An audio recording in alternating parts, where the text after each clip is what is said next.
Or your pants.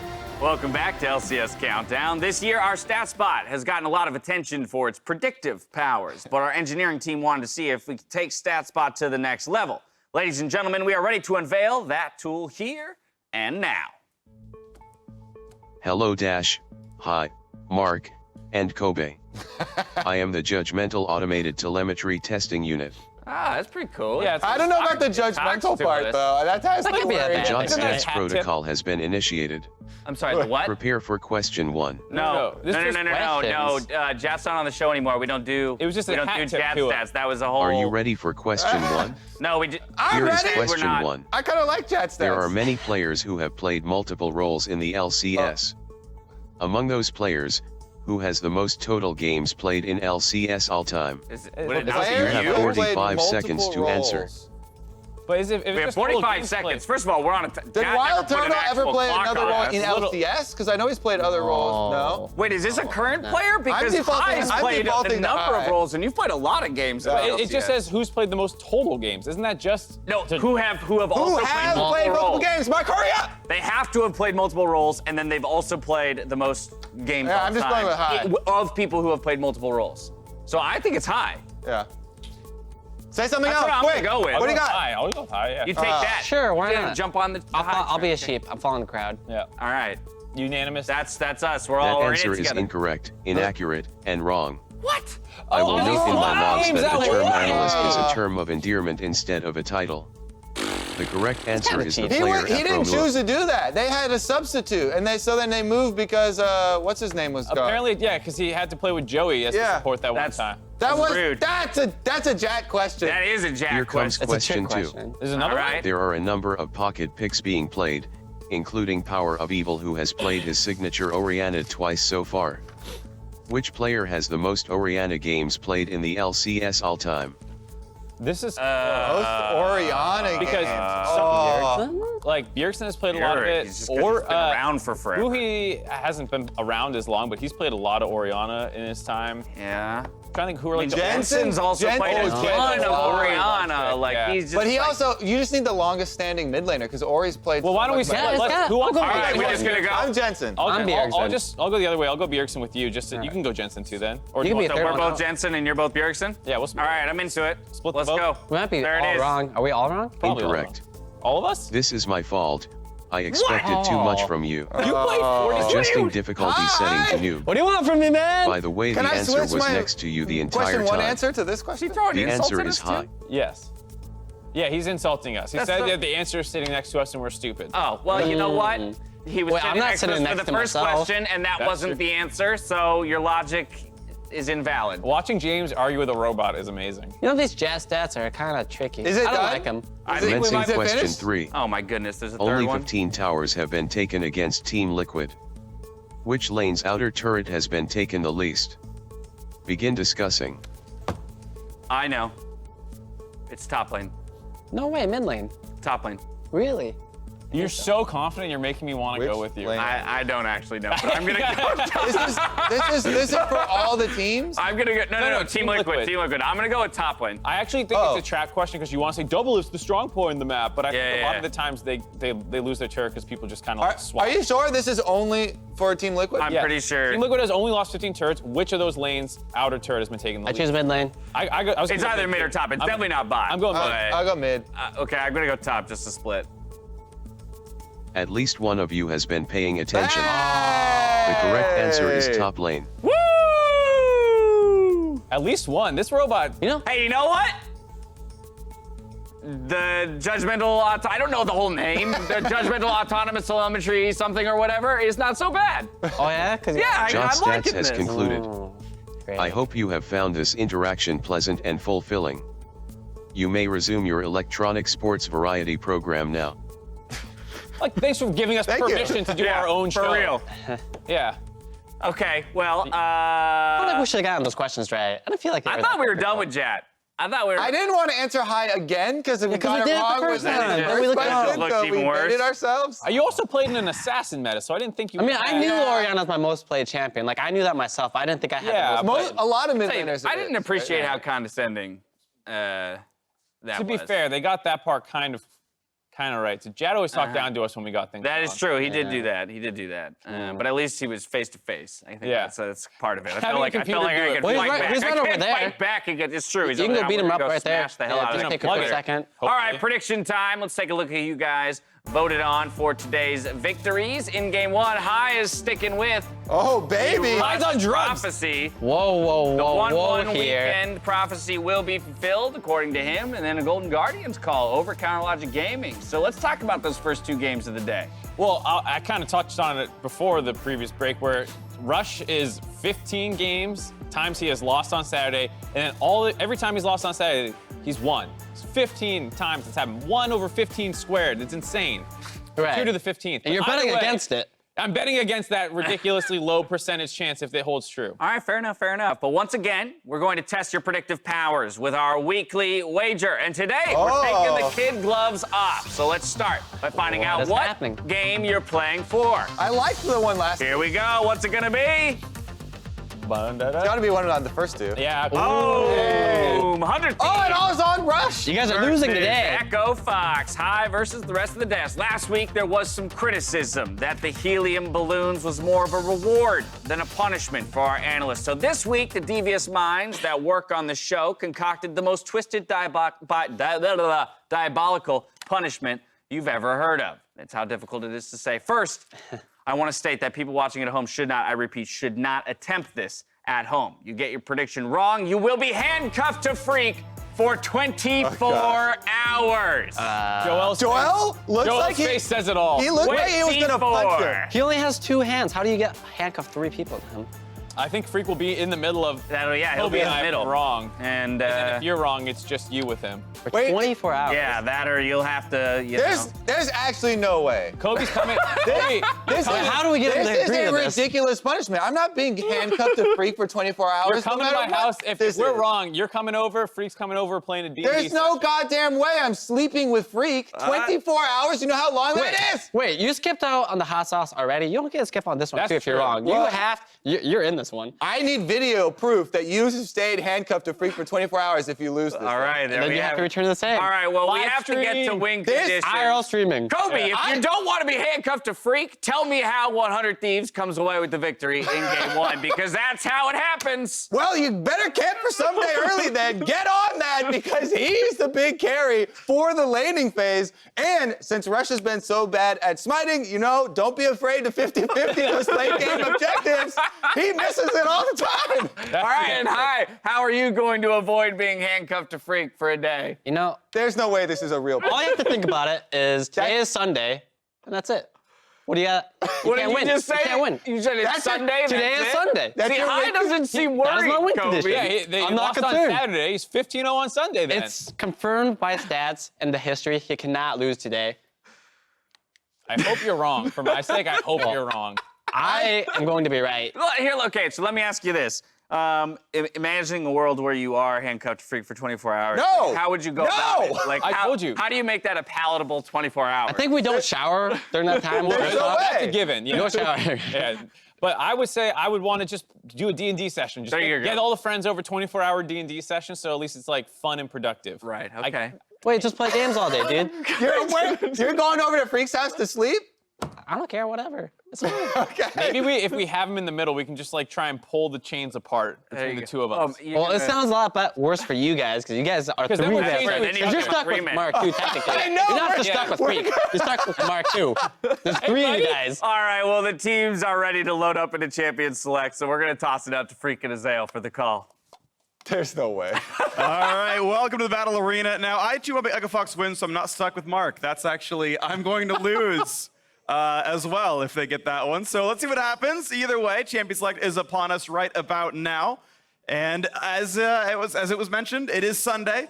Rush has a 1 in, like, the odds of him going 0-15 on Saturday and then 15-0 on Sunday is 1 in 32,000, but he's done it so far, so. And he has had some 2-0 weeks, right? Yeah, of so course, it's of not course, like of course. He always goes 1-1 Yeah, and if the wins on one Saturday, day. yeah. But yeah, if he loses on Saturday, he has never lost on Sunday. It's pretty ridiculous, but we'll see if it remains true throughout today and the rest of the year. This is an exciting one, though. It is teams that are tied in playoff position right now at 3 and 4. A win puts you up above that cusp as we near the end of the first round robin. 9 games for the first half of the split, 9 games for the back half here, as we have no Thresh allowed for Hakuho. It's Hakuho in this one, no Urgot for Ssumday. Yeah, and Aphromoo even talked about in that slot, he was talking about, hey, maybe we're going to actually ban out Thresh, that Hakuho is so effective on the champion, and because Echo Fox has had the most success of playing through their bottom lane, of them getting advantages and really being very, very strong for the team, I think it makes a lot of sense to target them, taking away the Ezreal, taking away the Thresh, so some safety is gone now, I think, for this bottom. And Cassiopeia removed as well. Certainly still a strong champion. We've already seen Bang play a mage in the bot lane before. Wouldn't be surprised to see him no Cassio as well. Pretty strong flex overall. Sion is available if people want to first pick a tank. It is certainly a strong one to blind, but it's going to be a Jayce, which could be flexed even to the jungle. We have seen that. You wouldn't normally say it, but I mean, we've seen it bot lane, we've seen it top, mid, and jungle, so you do have to at least give that credit to it. It is a 4-way flex. Yeah, it's Apollo himself who's played that bot lane Jayce already. We've seen it from solo as well. So 100 Thieves' first Jayce game of the year, but certainly a lot of strong players for this one. With Thresh off the table, Hakuho gets Alistar instead, as I really do like the variety of play you can get out of champions like Alistar. You can be the hard engaged champion. You can also peel things away if you want to play more for backline. Certainly very versatile. Fits as an early pick, so a quick Zoe comes through as the likely Phoenix mid laner. Yeah, and I'm expecting this Jayce to be mid or top. That is certainly the most likely, and with how well Ssumday has been playing of late, I think it would make sense to give him a carry if he can take an advantageous matchup up in the top lane, but we'll see if Echo Fox is going to lock in their other solo laner in this first round or try to save that for last pick, as they are red side, and counterpicking really is the major advantage there. And speaking of that, keep in mind that yesterday 100 Thieves first pick for Ssumday, and it was pretty obvious by the beginning of the draft, and it was Viper who was able to counterpick him with Riven and actually took over the matchup and helped take over the game. So Ssumday, I think, needs to be able to either keep that Jayce flexible or be really sure that Solo does not find a counter. We're going to have 2 Ashe games in a row here for Bang. Probably not as likely to be killed by Riven in this one, but again, it's the same top Kench Ashe bot lane. You've got global movement, you've got engage tools. Yeah, and I think that having another form of engage from the bottom lane is very, very important these days. We're seeing a lot of teams struggle to actually close out games without multiple forms of engage. If Jayce is going to be one of your solo laners, you're not getting engaged there. Tahm Kench certainly isn't bringing that either, so bringing in the Ashe is going to give you that additional form of engage, and the Tahm Kench can really help to keep this guy safe against both the Alistar engages as well as Sleepy Bubble Trouble. We'll see if those bubbles land, and if the Devour happens in time. Now we're up to the second phase of bans, as we've got fairly mirrored champions. We could put that Jayce in the same lane as Zoe, and we really expect Phoenix to be playing it there in the mid side. And since they do consider Ssumday playing top lane, Jayce pretty likely, an Aurelion Soul ban comes out, and they might aim another one at Huhi as well, or they start pinching the jungle pool, as we're really only down 1 jungler, just the Nocturne ban. Everything else is available. Yeah, Nocturne the only one that seems to be getting a lot of bans in the first round these days. People still just feeling like the ultimate is so incredibly powerful, shutting down not only teleports, but really making those team fights very chaotic for your opponents. Definitely Slam agree. ban does kind of lend itself to playing Jayce top as well. A little bit more here, but just in general, it's a strong ban for Solo, who is a guy who does have a tendency to play tanks. Sure, and keep in mind that I think it would even fit the comp that Fox is going towards a little bit here. Sivir is typically a team fighter. You want probably 2 tanks, I think, rounds out a team fight comp really well, and you have that beef wall. Sivir's going to output insane DPS, more than Ashe over most team fights. We finally do see 1 jungle ban come through on the Echo Fox side, Sejuani off the table, so 100 Thieves, you know that Echo Fox have first dibs here in the second phase of picks. What is the last ban you get rid of before these champs come back through? Yeah, we'll have to see if they're worried at all about any of Rush's champions. He has not been performing as well this year, so may not get targeted. But if you want to shut something down, the Lee Sin is certainly an option, and that is going to be the final ban. I do think Sejuani also makes a lot of sense as a ban because there's not any true frontline yet on the 100 Thieves side. Jungle is one of the areas that they could be bringing that in. You can go for something like Gragas if you want to engage, but people are building that full AP these days. If you wanted to go more of a pure tank option, you could be looking at something like a Zac, which we did see come out yesterday. But really, most of the other engage-style junglers are not tanks that are being played these days. People are building Jarvan, Warrior into maybe pseudo-tank. Sure, yeah. Gragas is full AP. So plenty of damage here. I do love Jarvan as an all-around jungle pick. Keep in mind he gives more attack speed this patch than before, so just putting the flag down is going to give more DPS over to Apollo down in that bottom lane. He is going to be playing that engaged jungler most likely. We have seen Jarvan top some, but he feels like he's a full-time jungler now. Olaf going to be the sort of counter pick here for Anda, who doesn't have to worry about Cataclysm if he doesn't want to have to burn his flash away from the ultimate, but otherwise going to have quite a lot of early pressure here. And 100 Thieves look like they have pushing lanes almost everywhere. I think Ashe versus Sivir is a bit more contentious, but otherwise looking like a lot of early pressure, and they can take over quite a bit of the early game. Lissandra will still come through as well, so lots of engaged tools, lots of forward momentum. Overall, actual team fight may be a little squishy. I think Tahm, Kench, and Olaf can be killed, but certainly this is a fearsome, aggressive composition. Yeah, it really is, and Lissandra makes a lot of sense. Looking at it through the window of kind of having two forms of engage, you really do want to have that. The Olaf is not much of an initiator in the later stages. Yes, you can chase someone down if they're isolated out, but you don't want to be starting off a fight in a 5v5 with the Olaf just running straight in. And I like Malphite is actually quite effective against Jayce here. This is a smart pick, and there's a tremendous amount of physical damage on the other team. You can say, hey, look, there's a Lissandra. What about that magic damage? Lissandra is not a tank killer. No. So generally speaking, just having a high amount of health plus then stacking armor is going to be enough for the Lissandra to be dissuaded from targeting this Malphite. So if Solo wants to build for the matchup, expect him to go Q-Max, expect him to go Comet, and you can trade quite effectively with the Jayce. If the Jayce does not get a very big lead in the early stages, Malphite stops caring about your damage, and then post 6, it is incredibly scary to push whatsoever because Malphite plus J4 can absolutely blow up a Jayce. You've got a flash dodge, you're dead otherwise. This is going to be a very exciting one. I'm happy to see Malphite come through. This has been, I think, my favorite patch so far of the year. We are seeing so many different picks come out for the first time. You are freed up. You have to pick those OPs quite as much here. So this is going to be exciting. I'm looking forward to this sort of conclusion of Champ Select. What happens on the Rift here? Malphite, certainly an exciting top laner, and this is going to be a whole lot of fun. It's funny to talk about it through that term because it is a pretty straightforward, pretty standard pick, but we're not seeing it. So it's exciting to see how it's actually going to perform in this game. And I do think that there is room for this sort of champion when people are going AD heavy comps. Malphite is such a beast. He is one of those solo queue champions that has maintained a fairly high win rate as a tank, and it is going to be Comet Malphite going up against Ssumday going Klepto. Klepto Jayce. And try to earn some early gold, maybe finish the Hex Ringer to survive the matches, but we are getting ourselves onto the Rift, the battle between teams tied at 5th place. They are on the cusp of playoffs as we close down the first round robin of the group stage. Ssumday on a first pick, Jayce solo counter picks with the Malphite against a mostly physical damage team. This is going to be an exciting one onto the Rift. I think it really just makes a lot of sense here. He does have to be worried if he's stacking pure armor and no HP early game about any potential Huhi roam. So tracking that is going to be very important, but rushing things like early tabbies, going into a Sunfire is going to make you so hard to take down for Onda and Ssumday, and I think that's the direction I'm expecting. We have also seen quite a few Malphite players, if you're looking at solo queue. It's kind of similar to the Ornn builds that people were doing where they're actually getting a lot of individual CDR pieces and just trying to have that ultimate up as much as possible because that really is what your team fight revolves around. Malphite outside of his ultimate is pretty worthless in a team fight. That was kind of cute. Hakuho was like, I know where the tongue lash normally goes. I'll set off on the wall. Oh! Wow. All right, 100% of all damage dealt is Bang. Oh. Ouch, that is a ward that died.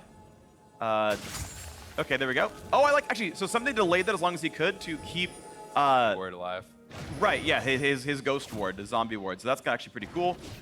And they're gonna look for a potential steal on this red buff as Rush is gonna be stuck taking a pretty lackluster camp here. But it's actually really intelligent, I think, here from Rush. I see way too many players. If you cannot win the 2v2, don't bother even contesting it, right? So instead of hanging around and trying to maybe steal it or trying to win a fight that you can't, he has already finished his camp. He's going to be heading down to the bottom side, and he can potentially even go and take away some of his opponent's camps. So he's not getting delayed very much here at all. I think this is the intelligent response. Jayce plus Olaf is way better at level 1 there. That's actually pretty rough, though. Rush actually misses the knock-up on Scuttle Crab, so does not break the shell, does not knock down that extra bit of armor. Yeah, doesn't even deal with damage to the AQ, so that's a little bit rough. It will still be Krug stolen away by Anda. Keep in mind, this is no blue buff, and he went for the Hunter's Machete, so there's no mana regen on this Olaf at all. It's It's going to make the second half of his clear pretty rough, as he's got full health, so even his attack speed's not that high. And Spotted going down towards top scuttle. And I think Rush could have actually gone down and maybe taken away one of his opponent's camps, because this is still going to leave Onda +2 camps, assuming Rush doesn't later get to go counter jungle anything away. And Oh man, Solo Ssumday. taking a ton of early damage there. You do have to be so careful in those early levels. The first recall, it's fairly important to be able to get a decent buy there. You sometimes just have to accept, okay, I can't actually contest any of the wave until you're at the turret, and then you try to have high health so you can farm this, because They're going now right they're going away. to try to dive. Okay, who pulls aggro? It's going to be the Jayce taking the first shot. One turret shot in, Messed kites it right up. back out. They can't do it now. They're going to try anyway. Good flash, gets away from the jump. This could be a death on Anda. He's not out of range. Oh, just barely jumps away, but that is flash for 2 for 1 on flashes. And Solo's going to grab all of this farm. If this dive worked, it would have been bad, but he survives it. That was just an awful dive from 100 Thieves, though. There's no way you try that after Ssumday takes aggro early and has already taken the turret shots. You're not going to be able to actually finish him off. Solo handles it very well, but certainly a really botched play there from 100 Thieves. They are down 2 flashes. They don't even kill the guy, and it's even on farm on the base. So Solo's got to be just smiling about that one. And Anda is down a camp right now because the time he spent up there, it's a flashless Olaf, which is killable. Watch this fight again. So here it is. Ssumday actually pulling aggro. He just autos him. He doesn't even use any of his spells there, then has to back out. He's very low on HP. That is the critical move from Solo, actually flashing the to the skies there, the jump in from Jayce, and then the corrupting potion making it so Ssumday was going to take aggro back. He has to flash out as well. Very poorly executed dives from the 100 Thieves. Well, that's a pretty rough thing right here, but it's still a gold lead for the squad, as we can see.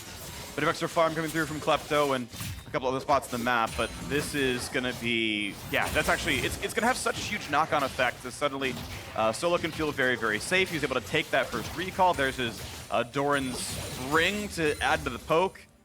Yeah, I mean, it's really a big deal when you actually die to a dive like that with the wave stacked at your turret. The implications are huge, because not only are you missing out on the gold, you're coming back, you can be down upwards of a level at times, depending on how quickly you're going to be able to get back. So that is incredibly scary.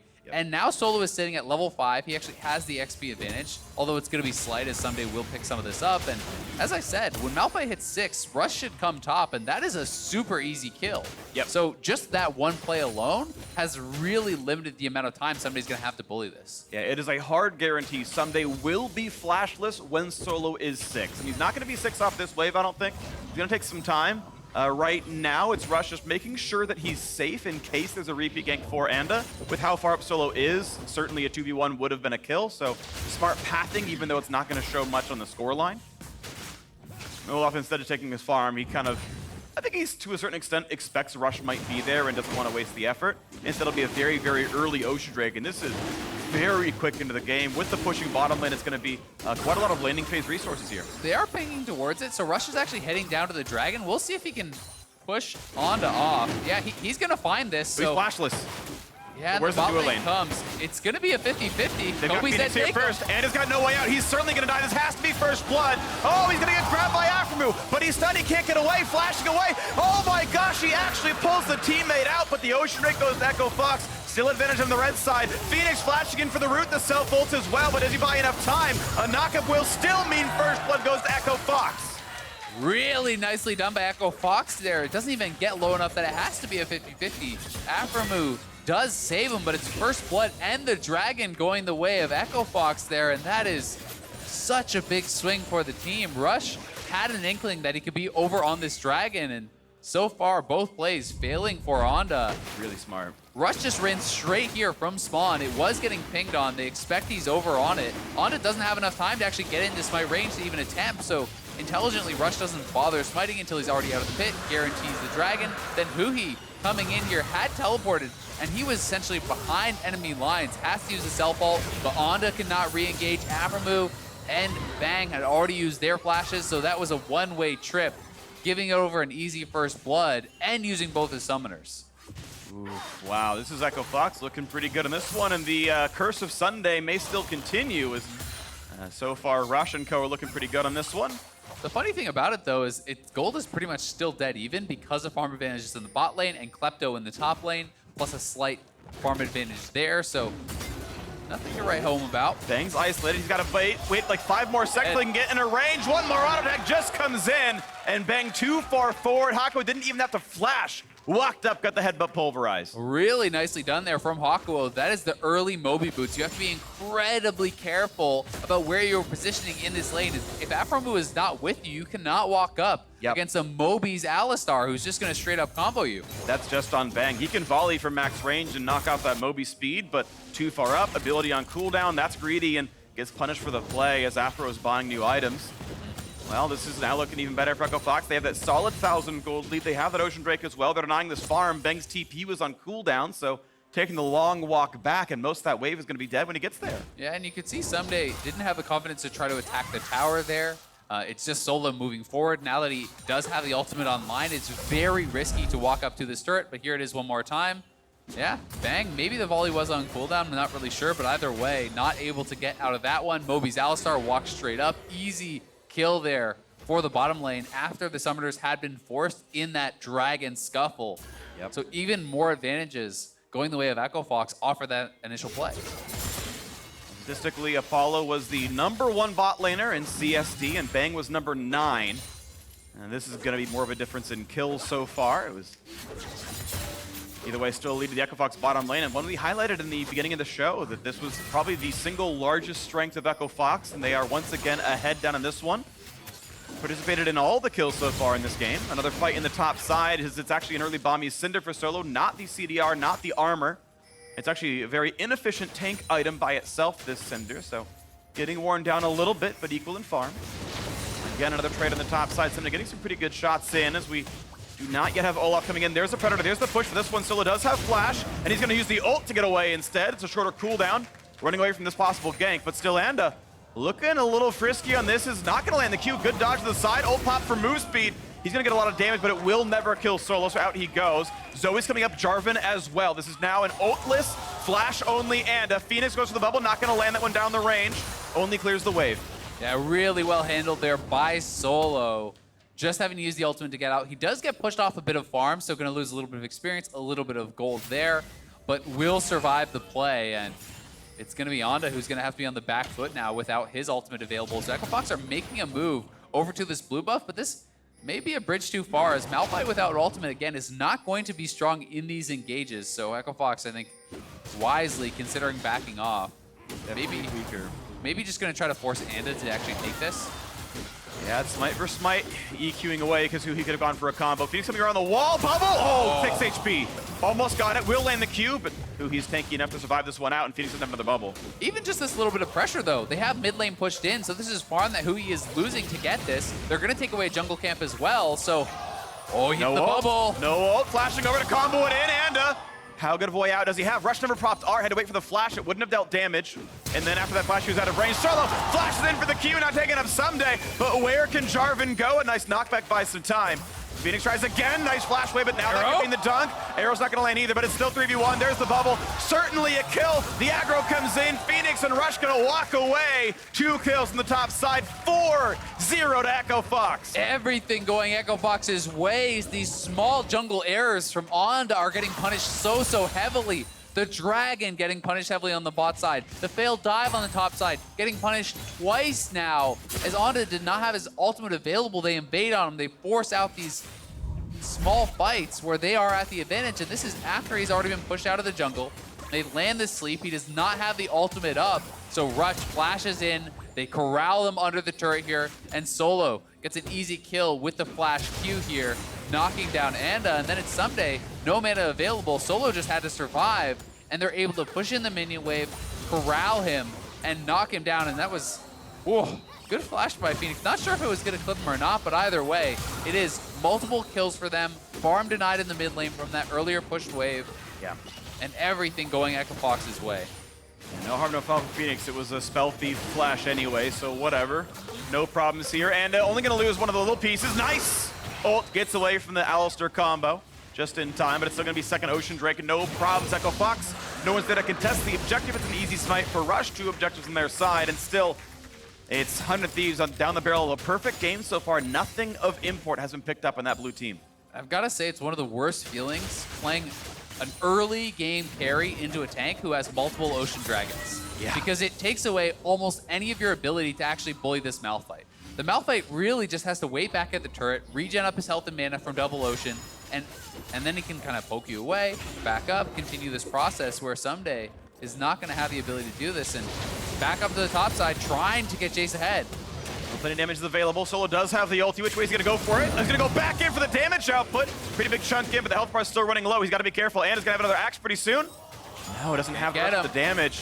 Out they go, and now Rush's coming around. Does have the ulti, but not going to commit for anything too major. Yeah, well played there by Solo. Buys enough time, kiting down, then ulting back. Gets enough time there for Rush to get up, and this is Huhi going in now. Almost in range. Gets only damage out of the Q. Couldn't quite land the R, I assume, just out of cooldown. Didn't want to bring the flash for it. Maybe you could have, but not the trigger pulled. Yeah, and it's going to be first turret going the way of Echo Fox on the bottom side. 100 Thieves call the lane swap. They have so many members up here, but they're getting poked on this Rift Arrow. I don't even know if they can finish it. And now Teleport's getting burned as well. They're going to go for the pretty big play onto this one. Waiting for Huhi to get over the wall. More of the team getting out of range. And it does not have Smite nor Flash. This should be pretty effortless for Rush. And instead of just going for the kill right away, there was no way out for the Olaf. He didn't have escape tools. And now a dunk on a Huhi. Flashed over the wall. Blast cones away as well. But still, it's now 5-0. Echo Fox keep getting more. And now asleep on Ashe. Flashing to buy more distance. Huhi tanks a bit of it. And now it's going to be a stun under the turret. And Rush gives up the first death. The game with over-aggression. Yeah, Rush going in. The Ashe ult was still up. He just gets made to look pretty silly there. The Rift did reset, so they didn't take it. But in the meantime, Apollo takes first turret by himself, pushes the wave all the way into that tier 2 also. And Echo Fox are just doing such an amazing job at punishing Onda every time they get anything out of him. They're able to capitalize on it. They force the ultimate at the Raptor pit this time. They're able to then engage, knowing he doesn't have that for quite some time. And they're getting so much done with this. Here's the play one more time as Hakuho has roamed up. They go straight in onto Onda. He gets hit with that sleep. The ultimate, I think, just coming up at the very end there. Then Huhi locked in, and Rush probably should have just gone back to the pit, but I think they kind of got baited a little bit by the bubble hitting here as Fenix felt like they could follow up and close out that kill. And you had the ultimate available, so... Oh, no, it was actually down and take it back. And you get the knockup. Yeah, maybe they get a kill on this, so...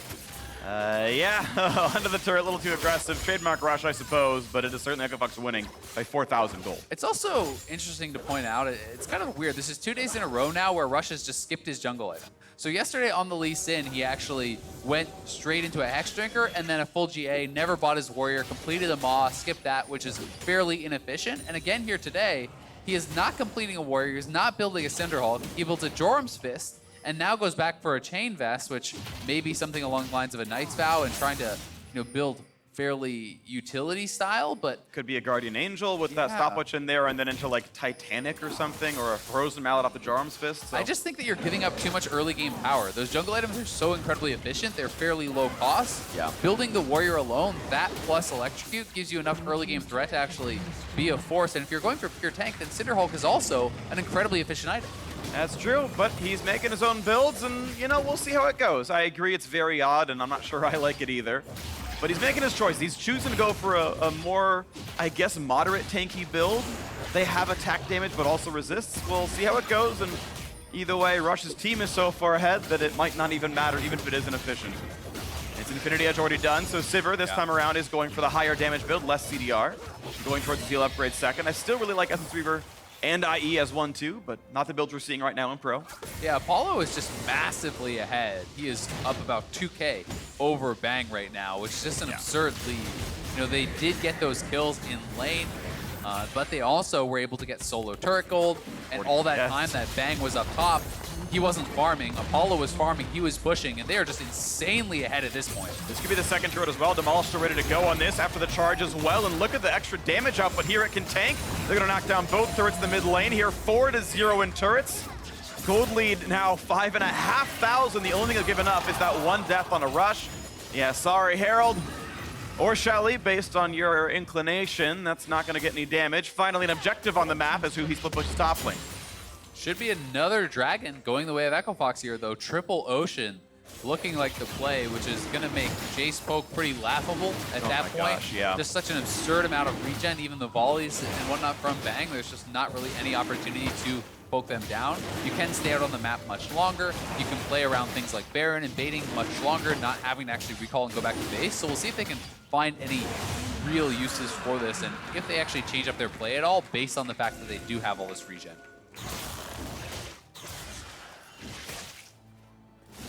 It's pretty much no fun zone, I feel like, for Ssumday now at this point, as Solo has Bramble Vest, Sunfire, Tabbies. He's not building the MR, which I think is the right choice.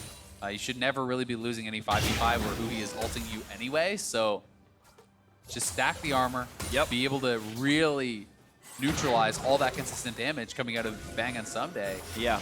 And Malphite's going to be worth way more. Oh, yeah, absolutely. I mean, best case scenario, Bang is able to immune the ult because Aphro devours him, but you're still in melee range of a Malphite who presses E and your DPS drops to 4. Yeah. So it's going to be a tough game all the way around, and it's maybe 2 in a row where Bang is just going to have no fun because of the enemy top laner. And as long as Solo's able to group, I think it's going to depend now on map movements. Can Ssumday or Huhi force him around? I think Huhi's going to be dedicated split pusher now. You're a magic damage dealer with teleport, and it's an armor stacking Malphite, so maybe there's some windows there. It's always good to have solos of different damage types.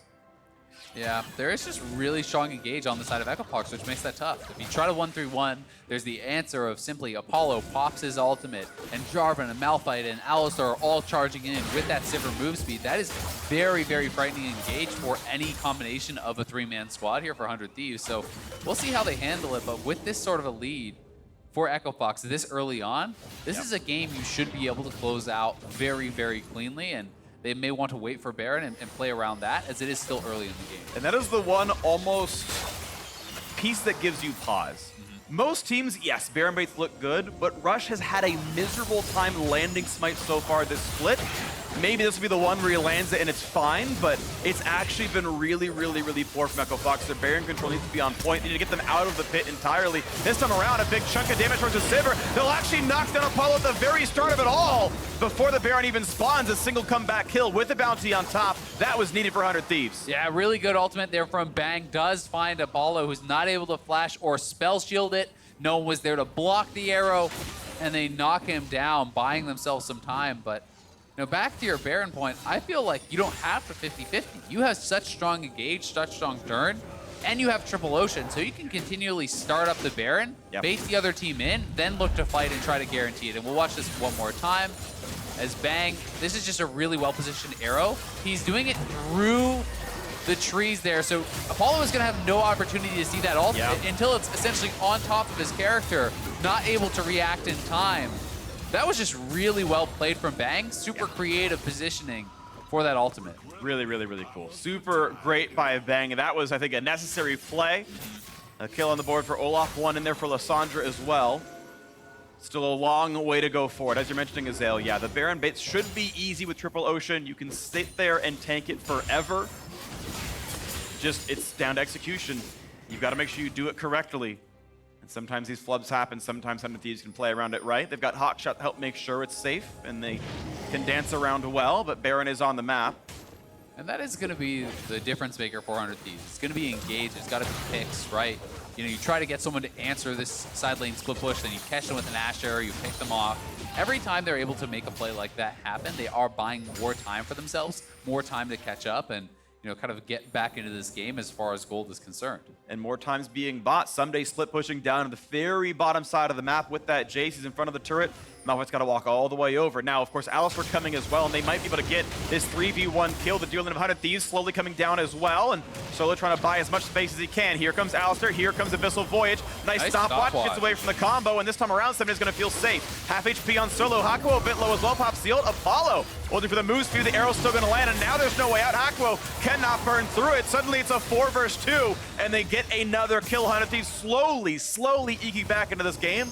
Echofox might answer, but it's 4v5. Can they find it? There's a drowsy Aphromoo. The Tahm Kench sleeping with the fishes, and now a knock up here, and they will get that Tonka trade kill in the 4v5. Stopwatch now burn for Rush as well. The re-engage from Malphite looking to burn him down. Olaf still alive, and more seconds bought, but A very low health Olaf cannot keep fighting. Solo at 5 HP, the flash forward. Ssumday finding the shutdown, looking for Rush, but he's got to be careful. Another trade kill on top of this one, 3-on-3 on the map. And the health bar is going lower, the resurrection now, bang, has to flash away from the bubble. And look at this, it's actually Echo Fox getting more out of it. 3 kills, losing only 1, and the Guardian Angel. Hakuho's already respawned, make it 2 deaths. Absolutely crazy fight between the two teams. All started with that pickoff that Echo Fox was trying to set up. Here's the initial play. It looks like it's going to be an easy 2v1, but Aphromoo very quick on the roam, utilizing the Tahm Kench ultimate to bring in Bang. Huhi also TPing, so all of a sudden a 2v1 becomes a 2v4. Apollo does show up to try to bail them out, but it's too late for Hakuho. He gets locked up and taken down.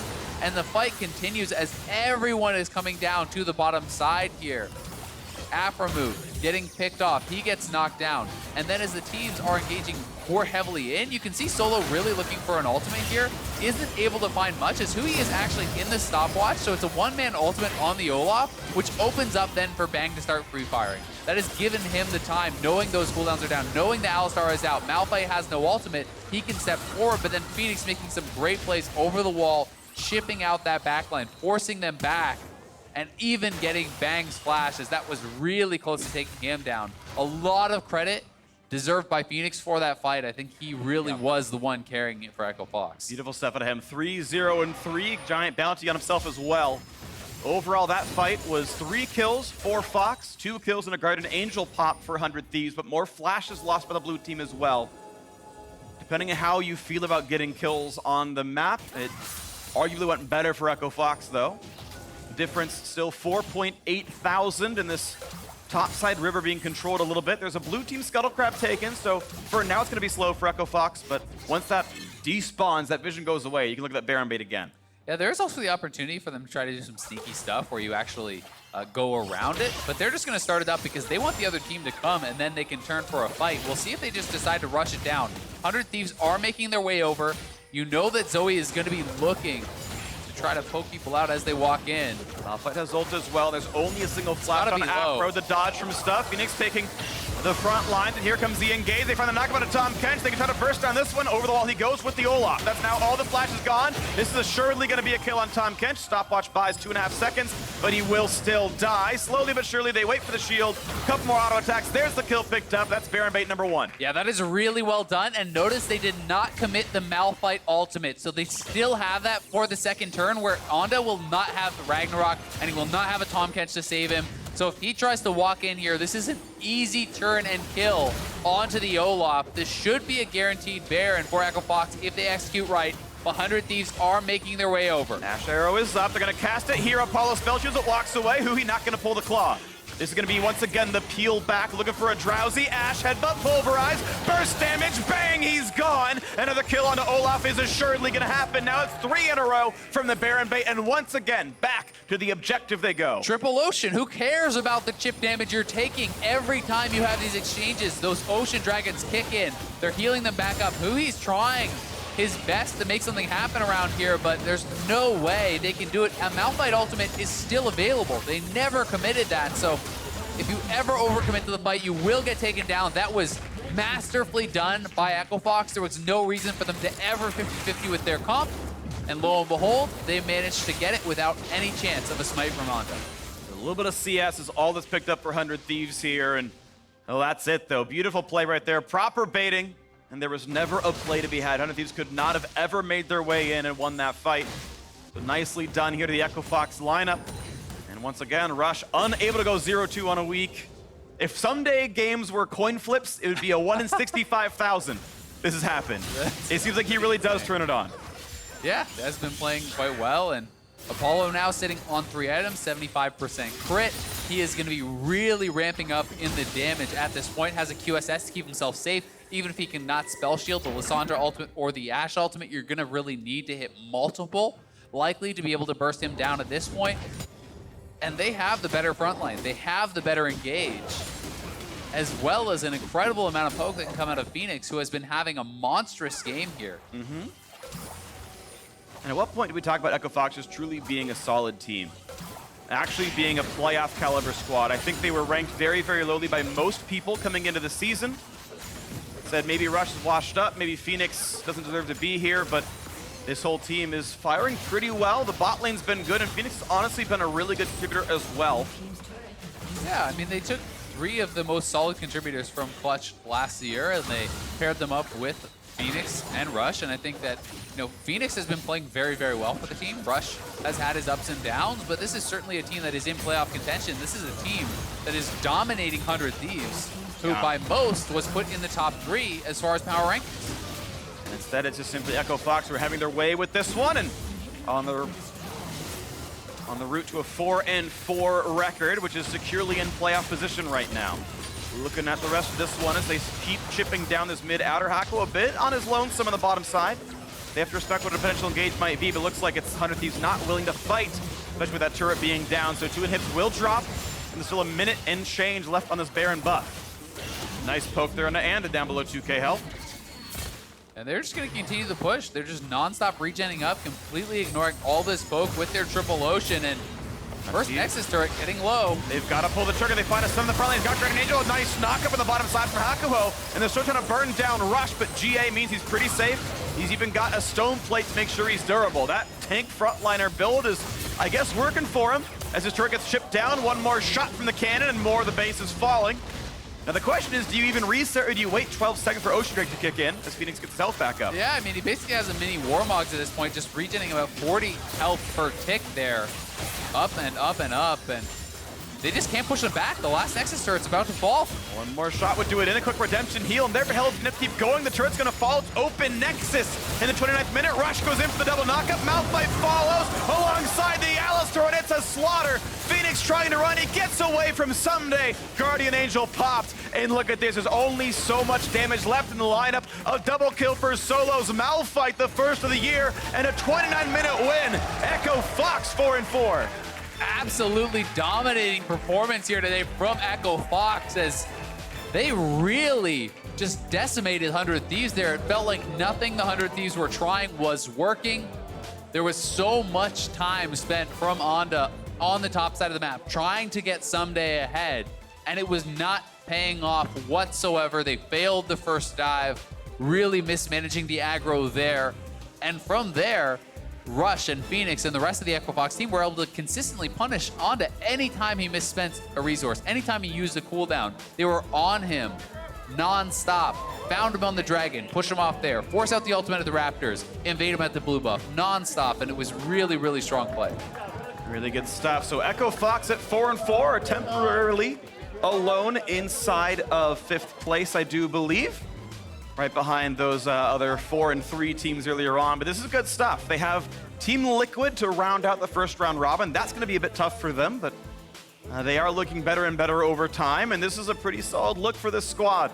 And they can keep improving as well. Of course, Rick Fox is happy to see his team pull off a win against, again, as you mentioned, one of the early high power ranked squads. On the 100 Thieves side, though, they're down to 3 and 5, and this is certainly not the look you expected for a lineup with that much talent on it. No, not at all. And their first 3 losses, I think, were more easy to excuse because the strength of schedule was so hard for the 100 Thieves, playing against TSM, C9, TL, all of these teams that everyone else expected to be really strong also. But then they won 3 straight. It's like, okay, everything's back to normal. Then yesterday, the loss against FlyQuest, getting demolished here against Echo Fox as well. And there's a lot of questions that people are going to have for this team. 100 Thieves consistently losing to playoff teams. We'll see if they can turn their season around. But Echo Fox looking good at 4-4. For now, let's send it down to Ovly, though, standing by with Solo. Thanks, Freak. Solo, congratulations on the win. Another 1-1 weekend for Echo Fox. Are Saturdays just hard for the team, or are Sundays just special? I think it's like a combination of us being more like experimental or willing to, like push ourselves on Saturday and try something that's difficult. And then on Sunday, it's like, okay, we really need to win. So let's just, play what we're most comfortable with and then get that W. Well, you broke out the Malphite today, and it looked like Onda and 100 Thieves did not want to give you any leads, so they put a lot of pressure and focus on you on top. So what was your reaction to that? Yeah, Malphite's just kind of at least kind of good into, Jayce Olaf because good at absorbing pressure. I was sweating bullets a little bit on the first dive. I was like, okay, if I survive this, then it should be fine. And I was able to kind of outplay them a little bit. So after that, I was like, this game's pretty free. Well, Solo, thank you and congratulations again on the win. And that's it for us here. Let's go see the State Farm Analyst Desk where we have Dash and Freak's new best friends. I knew this was gonna happen. Hey, settle down over there on the loser's end of the desk. Rush never loses on Sunday. 1-1, never 0-2. High knows it. Why don't you guys? I will go against Rush on Sundays from here on to the rest of my life until he loses. So with a one time I get it right, I can bring it up. Okay, fair enough. 1 in 65,000? It's a ridiculous Assuming odds. a coin flip? Exactly. Ridiculous odds that this would happen this way. Let's talk about it. It was an absolute massacre here. Echo Fox over 100 Thieves, in part because Echo Fox played well. There were also an abnormal amount of mistakes coming out of the 100 Thieves squad, particularly in the early game. Kills being handed over to Echo Fox in every which way. Right. Yeah.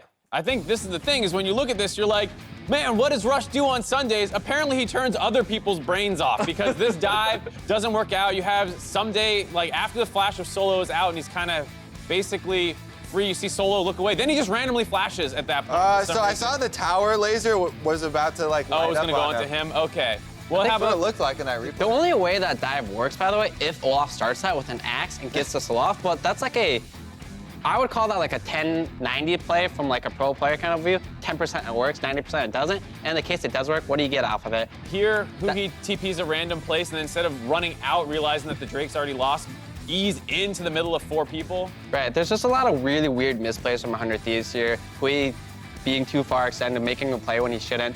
Bang, for some reason, just chilling up there with no flash, and they're just getting caught out, making these really weird plays. This one, then we started transitioning into some really good plays from Echo Fox, where Fenix on the Zoe, moving a lot from the mid lane, making aggressive plays, backup rush in the jungle. They force them out of the jungle, then they get the kills under turret.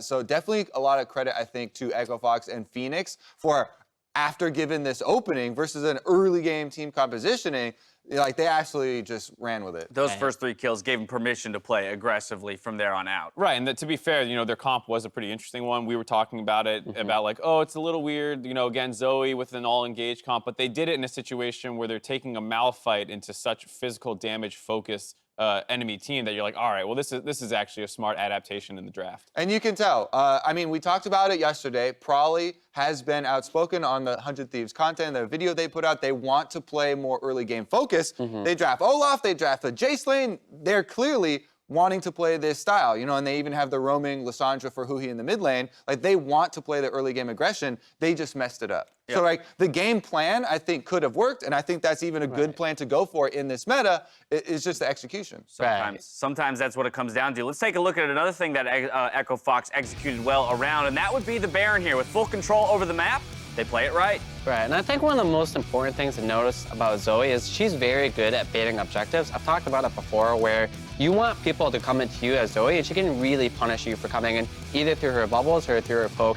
And Fox does this super well where they just keep playing around Baron. They're here for about 1.5 minutes or 2, just baiting this Baron multiple times. And that's a bit due to the fact they have Triple Ocean. But like Zoe here with Triple Ocean is just insane, and they do this amazingly well. Yeah, I mean, they have super good front line, too, with both the Jarvan and the Malphite stacking armor. So they can just hang out here. They have incredible peel off, not just with the Zoe, but that's the Malphite as well. And then they're playing against your win condition. Can't 50-50 a Baron if the entire team's dead.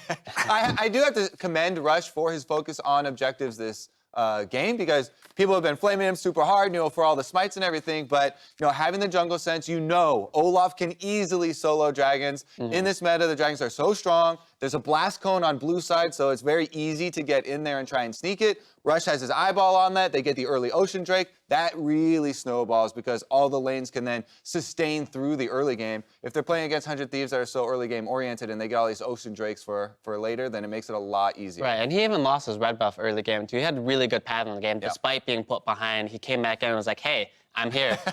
4 dragons and a Baron, but the player I want to talk about or finish talking on is Fenix. This guy on Zoe has actually impressed a number of times, specifically on that champion, but in a sense, alongside that duo in the bot lane that you've called out in the past, Mark, I feel like at times Fenix has been the member to step up and carry them to victories. It's funny because when Zoe was initially getting played in the LCS, he was the only guy getting her because people thought his Zoe was terrible, but then he would have like 8-0-6 games, and then once again, gets Zoe here, has a monster game, and Apollo and Hakuho stepped up as well, getting the solo kill on Bang when he was out of position. So it feels like for the most part, bot lane's solid, and they're just looking for that extra guy to pick it up around them. Yeah, so Kobe, Mark, how you guys feeling about your day with Freak? Terrible. Yeah?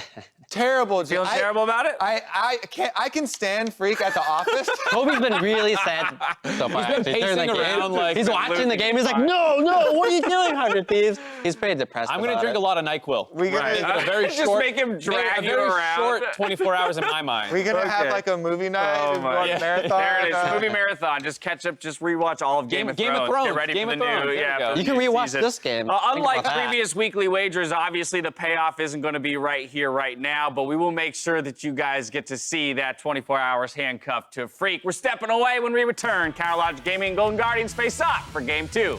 We'll see you here after the break. It hasn't started.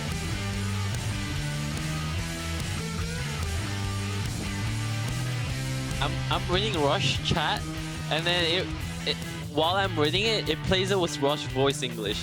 I have not had O2. Yeah. For 31 weeks. Yeah. Phoenix tries again. Nice flash wave, but now they're getting the dunk. Arrow's not going to land either, but it's still 3v1. There's the bubble. Certainly a kill. The aggro comes in. Phoenix and Rush going to walk away. Low health Olaf cannot keep fighting. Solo at 5 HP. The flash forward. Ssumday finding the shutdown, looking for Rush, but he's got to be careful. I'm going to. Hey, focus in here.